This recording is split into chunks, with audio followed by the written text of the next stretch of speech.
So I think it was Ten Hag's defensive setup in the middle third which was the fundamental reason as to why United won this game, and so I am going to be doing a full separate video breaking down this narrow 4-2-3-1 shape, which like Xabi Alonso's Bayer Leverkusen can actually resemble more of a 6-3-1 or a 6-4 during certain phases of play. But in this video I'm going to be analysing Kobbie Mainoo's goal, the second goal for United, as it was one of the best worked goals of the season, but I think it also highlights why United from a tactical point of view might function better as a whole without a centre forward like Hojlund at the top of the system. So we start play here as the ball has fallen to Bruno Fernandes on the edge of his own box, and this is a perfect example as to why the narrative around Bruno Fernandes being wasteful and erratic in possession and not being capable of retaining the ball is complete nonsense. In a system like Ten Hag's that relies upon long and direct passes to transition the attack quickly, any elite level playmaker is going to be given the ball away a lot more than the likes of De Bruyne or Odegaard because they are in possession dominant sides.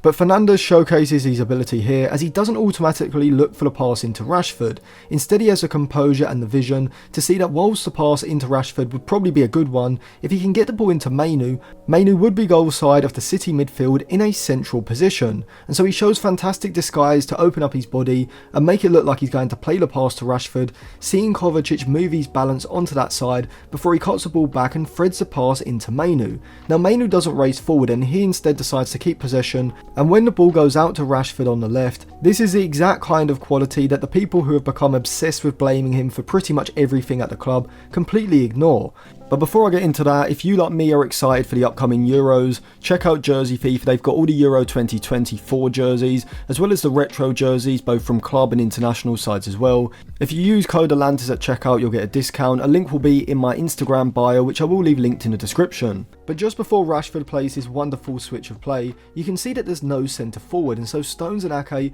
don't have anyone to directly pick up, which becomes more important when Garnacho gets the ball under control. And you can see here that United have the opportunity to create a 2v1 against Guardiola on the left, and it's from these positions where I do think United's patterns of play have to improve, as if this is Saka and Ben White, they almost telepathically are able to create an overlapping situation with the right back providing the run down the outside. However, this is where the deeper positioning of Bruno Fernandes compared to Rasmus Hojlund comes into play. Because it's McTominay in the front four rather than Hojlund, when Mainoo plays a pass into Rashford initially, he can continue his run forward, knowing that McTominay can drop off and cover his position alongside Amrabat in the rest defence. But here, because United aren't playing with a recognised forward, Bruno Fernandes now has a massive amount of space between the lines, with the centre-backs dropping off into the box, and Rodri being caught high up the pitch, and Kovacic not having the athleticism to get back goal side. However, despite the pattern of play on the right side not being as coordinated as I would like, Wan-Bissaka's forward run still plays a massive role,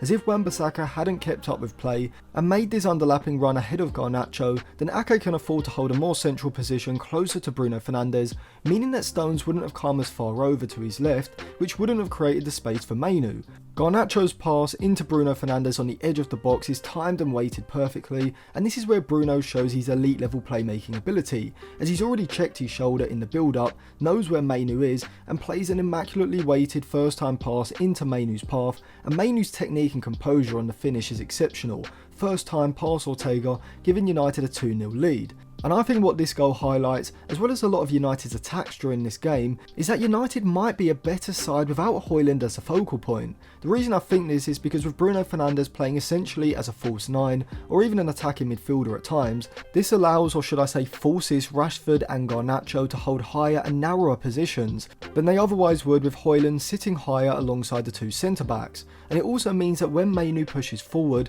because it's McTominay alongside Fernandes rather than Hojlund in the forward line, McTominay can very easily fill in for Mainoo and allow the momentum of United's attack to continue without Mainoo having to halt his run in fear of leaving Amrabat isolated in the centre. I think if you have Rashford and Garnacho, you're better off playing Mount alongside Bruno Fernandes in the front four as essentially two false 9s, because firstly, technically Mount is far superior to McTominay and would aid United in retaining possession and linking the attack a lot more effectively than McTominay does. But like McTominay, he's also the sort of player who you can trust to do the defensive work, both in the press in terms of his positioning, as well as having the reading of the game to be able to know when to hold a deeper position in the midfield when Mainoo pushes forward, providing that defensive defensive security. So let me know if you agree with my tactical theory in the comment section. Are United better tactically as a whole when Hojlund doesn't play and they use two midfielders like McTominay and Fernandes?